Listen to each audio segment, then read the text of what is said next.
그리스도의 풍성하신 은혜와 사랑이 늘 함께 하시기를 바랍니다. 오늘 이 아침에는 여호수아 제 11장 16절로 23절까지의 말씀, 생명의 삶 큐티 12월 2일자 말씀입니다.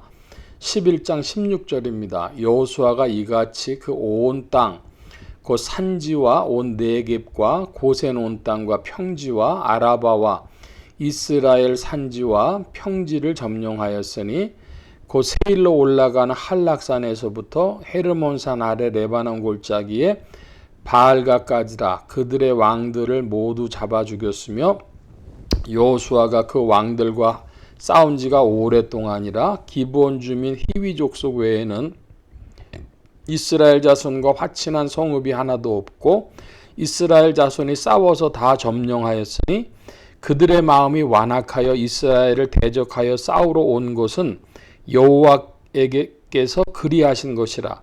그들을 진멸하여 바치게 하여 은혜를 입지 못하게 하시고 여호와께서 모세에게 명령한 대로 그들을 멸하려 하심이었더라. 자, 20절까지 말씀을 먼저 살펴보면 16절에 산지와 온 네겝과 그렇게 되어 있습니다. 산지는 뭐 알겠는데 네겝은 무엇이냐? 그러면은 사막이라고 우리가 이야기를 하면은 모래로 만든 땅이죠. 모래로 되어진 땅. 그런데 네겝은 모래로 되어진 땅은 아닙니다. 그런데 뭐 그 풀들도 잘 자라지 못하고 모래가 아닌 딱딱한 땅인 것 같은데 일반적인 땅인데 풀들도 잘 자라지 못하는, 한국말로 번역을 하자면은 황무지에 가까운 땅입니다. 황무지. 사막이 아니라 황무지.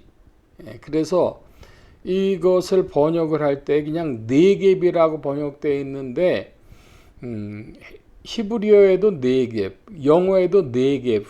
그러니까 이거 어떻게 번역하기 어려워서 우리말 지금 우리는 개정판을 보는 것인데요. 개정판에는 네겝이라 이렇게 돼 있고, 그 한국말로 번역하자면 사막이 아니라 황무지에 가까운 것이다. 이런 말씀드립니다. 자, 11절 말씀해 보면 여호수아가 그 온 18절이죠. 여호수아가 그 모든 왕과 싸운 지가 오랫동안이라. 그랬으니까 이게 지금 텍스트로는 짧게 이야기되어져 있지만 수십 년간의 이야기를 축약을 해서 지금 11장에 거론하고 있는 것입니다. 그래서 그 팔레스타인의 모든 크고 작은 그런 성읍, 거기에 있는 왕들하고 싸운 이야기다는 겁니다. 그런데 기브온 주민들 외에는 다 이스라엘과 싸웠습니다. 그것을 뭐라고 성경을 표현하고 있냐면 여호와께서 그리하신 것이라. 20절이죠. 그런데 그렇게 하신 이유는 그들을 멸하려고 하신 것이다 그럽니다. 그들이 완악한 마음이 일어나서 이스라엘을 대적했는데 그러므로 귀책 사유는 그들에게 돌아가는 것이고, 그렇게 하신 것은 하나님께서 그들을 멸하려고 하신 것입니다. 그러니까 우리가 볼 때는 귀책 사유는 그들 자신에게 돌아가는데, 기브온 사람들은 그런 의미에서 지혜가 있었던 것이죠. 그러면 이 여호수아 11장식으로 표현하면 하나님께서 그들을 살리시려고 그런 마음이 들어갔다 할 것입니다. 그러니까 이 말씀을 평가하기가 우리로서 쉽지 않은데 이런 것은 우리가 알 수 있어요. 뭐냐면 어떤 사람이 뭐 회사 사장이 됐든지 누가 됐든지 뭐 가게 주인이 됐든지 뭐 그 사람이 수험생이 됐든지 사람이 완악해지면 저 사람이 지금 그 복되지 못한 길을 가려고 하는구나.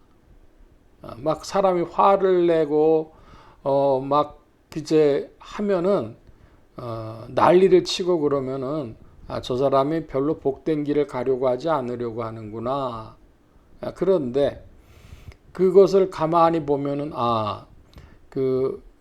저 사람이 지금 앞으로 좋은 일이 없겠구나. 우리가 미루어 짐작하면서 귀책 사유는 누구에게 돌아가냐면 그 사람 자신에게 돌아갑니다. 그런데 일면으로 보면 배우에 저거 마귀 역사하는구나 이렇게 생각이 되기도 하고, 더 나가면 하나님이 때를 따라 그 징책을 하시려고 그것을 허락하셨구나 이렇게도 해석이 됩니다. 그러니까 어떤 사람이 행동을 하면은 귀책 사유는 그에게 돌아가는데 그 뒤에는 마귀 역사가 있을 수 있고, 그런데 하나님께서 그를 유기하셨기 때문에 버려두셨기 때문에 그런 일이 나타나는구나. 이렇게 우리가 여러 방면으로 이해할 수 있는 것이죠. 그런데 지금 이 표현으로는 뭐냐면 이스라엘을 대적해서 그들이 싸운 것은 하나님이 그리하신 것이다. 버려두신 것이다. 유기하신 것이다. 왜? 그들을 멸하기 위해서 그러신 것이다 하는 말씀입니다. 자, 이제 21절 이하의 말씀 봅니다. 그때 여호수아가 가서 산지와 헤브론과 드빌과 아납과 유다 온 산지와 이스라엘의 온 산지에서 아낙 사람들을 멸절하고 그가 또 그들의 성읍들을 진멸하여 바쳤으므로 이스라엘 자손의 땅에는 아낙 사람들이 하나도 남지 아니하였고 가사와 가드와 아스돗에만 남았더라. 이와 같이 여호수아가 여호와께서 모세에게 말씀하신 대로 그 온 땅을 점령하여 이스라엘 지파의 구분을 따라 기업을 주매 그 땅의 전쟁이 그쳤더라. 23절 말씀에 보면은 이제 여호수아의 정복 전쟁이 마무리가 되었구나. 그렇다면 이스라엘 그 지파별로 그 땅 분배, 기업 분배가 이제 되었구나 하는 것을 알 수가 있죠. 이스라엘 지파의 구분에 따라 기업으로 주매. 그래서 이제 지파들 따라서 땅 분배가 기업이 분배가 되는 것인데, 크게 보면은 두 가지로 있습니다. 요단강이 남에서 북으로 흘러내리는데 그 요단강의 동편에 있는 지파들 그리고 서편에 있는 지파들 이렇게 나눠지죠. 갓, 므낫세 이렇게 이런 지파들이 므낫세 반지파 이렇게 요단 동편에서 자리 잡았고, 그리고 요단 서편에서는 다수의 이제 또 지파들이 자리를 잡았습니다. 그래서 땅 분배가 이렇게 쭉 되어지고, 그래서 땅 분배 때 이제 앞으로 그 남은 사람들의 이야기가 있죠. 그래서 그 갈렙이 산지를 달라.